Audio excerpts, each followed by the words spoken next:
Today we are working on adding a 3-digit addend to a two-digit addend. And so a digit is one single number. We went over that already. It's 0, 1, 2, 3, 4, 5, 6, 7, 8, 9. Whereas 10 is not considered a digit because there are two numbers in there.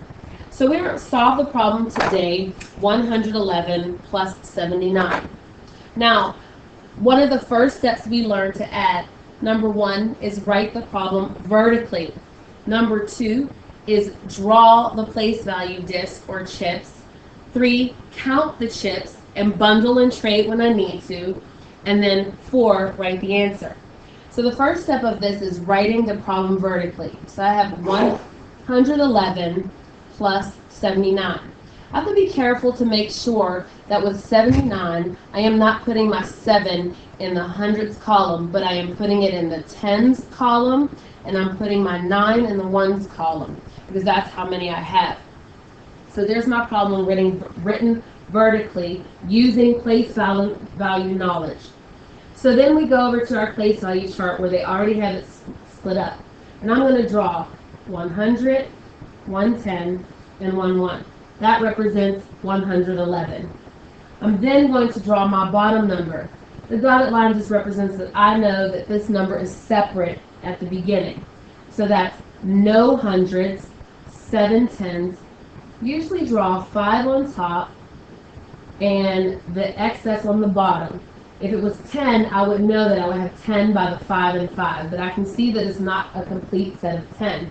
So that lets me know that the top is 5, the bottom is 2. I can quickly do that in my head. Same with 9 ones. I draw 5 ones on top, 4 ones below that, and so that represents 79. The next step is to count all of my chips together. So I know, I'm going to switch markers here. 1, 2, 3, 4, 5, 6, 7, 8, 9, 10. I know when I get a group of 10, I then want to bundle it. The circling represents the fact that I have bundled it. Then I want to trade it. When I trade it, I know that makes for a new 10. 10 ones make 1 10. So I'm still following the same procedures as I do when it's 2 digits plus 2 digits. So I've done that. I no longer have any ones left that I have not used for trade. So I'm going to make a 0. That, in fact, is why I put a line through the 0, so we don't mix up the chips with the numbers. So then I'm going to count the tens. 1, 2, 3, 4, 5, 6, 7, 8, and 9. So there are 9 tens, and when I add 1 to nothing, I get 1 hundredths. So my answer is 190. Very important to show on the numbers what I did with the chips. So what I did was I bundled the 10. There were none left over.